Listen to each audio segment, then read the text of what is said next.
Air travel is considered one of the safest ways to travel. But in the Democratic Republic of Congo, DRC, a flight can sometimes feel like a one-way ticket to the afterlife. Flying in the DRC is often compared to gambling with your life. Many planes have crashed, made emergency landings, or caught fire, placing the country on the blacklist of global aviation. At one point, every Congolese airline was banned from flying into the European Union due to safety concerns. The DRC is, in fact, one of the richest countries in the world when it comes to natural resources. From its soil, the world extracts some of the most valuable minerals: gold, diamonds, copper, uranium, and cobalt, a vital material for batteries and modern technology. Yet this reality stands in stark contrast to the country's crumbling infrastructure and transportation system, especially in aviation. Ironically, in a country almost as large as Western Europe, planes should be a lifeline, connecting cities isolated by rainforests and massive rivers. But instead, Congo's skies have become some of the most dangerous in the world. Unlike other countries where airlines are tightly regulated and monitored, in Congo there are hundreds of small airlines that appear and disappear overnight. Many of them are undocumented, without permanent offices, and with no clear safety procedures. They simply buy old planes, hire pilots, and sell tickets at extremely low prices. These carriers mostly operate in remote areas where major airlines do not fly. For people in these isolated regions, it is often the only way out. But this comes with enormous risks. For the Congolese people, airplanes are not a luxury, but an absolute necessity. The country's vast size and lack of roads make ground travel take days, sometimes weeks. From Kinshasa in the west to Goma in the east is about 1,500 kilometers. But due to poor roads and ongoing conflict, traveling by land can take weeks. By plane, the same trip takes just a few hours. Yet every ticket purchased also comes with very real risk, sometimes described as a ticket to death. Most Congolese airlines operate aircraft that are extremely old, often more than 30 to 40 years past their prime. These planes are usually hand-me-downs from other countries, retired because they were deemed unsafe in Europe or the United States. But instead of ending up in museums or being scrapped for parts, in Congo they are forced back into the skies. A Boeing 727 that once retired in Europe might be resurrected in Congo, carrying passengers and cargo across the rainforest. In aviation, maintenance is sacred. Every flight hour must be logged, every bolt inspected, and every engine checked on schedule. But in Congo, these standards are rarely upheld. Technicians often work without genuine spare parts. When an engine breaks, parts are stripped from grounded planes to keep another flying.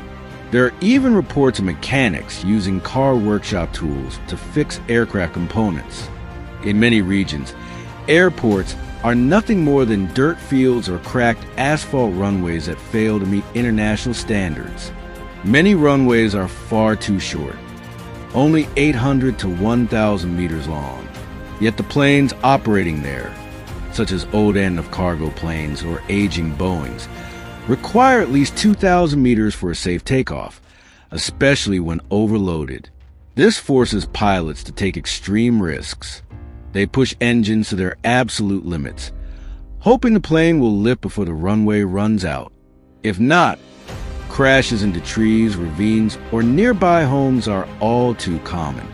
It is no exaggeration that many refer to Congolese planes as flying coffins. Every takeoff comes with a heavy sense of dread. Passengers know the planes are too old. They know the flights are often overloaded, and they know the pilots are exhausted from long hours in the cockpit. Tragedies have repeatedly proven these fears right. In 1996, an Antonov 32 crashed after takeoff from Ndolo Airport in Kinshasa. The plane was overloaded and failed to reach a safe altitude, crashing into a crowded market. More than 300 people were killed in what remains one of Africa's deadliest air disasters. In developed countries, airports are equipped with modern radar, control towers, and advanced navigation systems. But in Congo, many airports lack even basic facilities. Pilots often rely only on experience and intuition to fly through tropical storms or thick fog. Meanwhile, government oversight is almost non-existent. Corruption allows airlines to keep unsafe planes flying as long as bribes are paid. It is no surprise then that the European Union, the United States, and international aviation bodies have long banned Congolese airlines from their skies. These bans are not without reason. Statistics show that the DRC has one of the deadliest aviation records in the world. Each crash adds to its blacklisting, but little ever changes on the ground. The failures of Congolese aviation are rooted in a long history that began under Belgian colonial rule. In the early 20th century, Belgium saw Congo not as a country, but as a giant mine. Infrastructure was built only to extract resources: railways for copper, roads for mines, river ports for exports. Aviation followed the same colonial logic. The first airports were not built for the people, but for mining operations and colonial administration. Planes served Belgian officials and European companies, not Congolese citizens. When Congo gained independence in 1960, it inherited a fragile aviation system. Few airports, a small fleet, and expertise largely in the hands of foreigners. There was little investment in developing a national aviation industry, since for decades, ordinary people had been excluded from development altogether. In 1965, military leader Mobutu Sese Seko seized power through a coup. Under his dictatorship, the country was renamed Zaire, and its national airline was promoted as a symbol of progress. Mobutu founded Air Zaire, which at its height operated Boeing 747s DC-10s and a sizable fleet of medium-range aircraft. But behind the grandeur, Air Zaire became a mirror of massive corruption. Company funds were diverted for personal use. Free tickets were given to political allies. Spare parts went unpaid, and debts piled up. By the 1980s, Air Zaire was in decline. Its planes neglected, schedules unreliable, and its reputation in ruins. When it finally collapsed in 1995, Congo lost its national airline. The vacuum was quickly filled by hundreds of small, unregulated carriers. Air Zaire's collapse coincided with the fall of Mobutu in 1997, when Laurent Desire Kabila took power and restored the country's name to the Democratic Republic of Congo. But turmoil continued. Soon after came the Second Congo War, 1998 to 2003, one of the deadliest conflicts since World War II. More than 5 countries were involved, dozens of militias fought, and millions of people died. National infrastructure collapsed, including airports and air routes.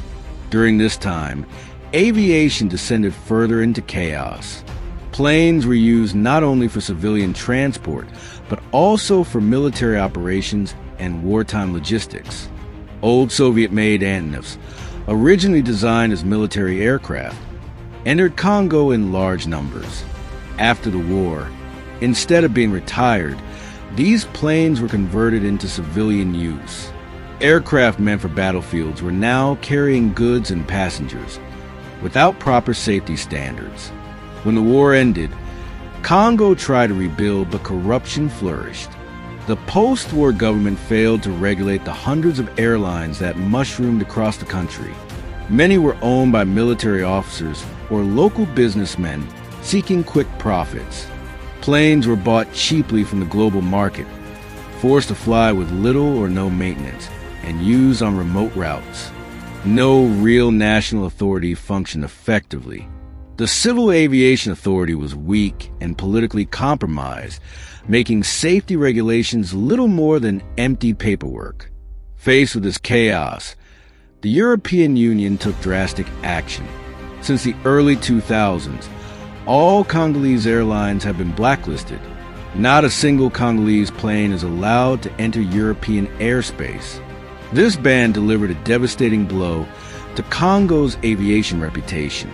The world saw a country unable to guarantee even the basic safety of its skies.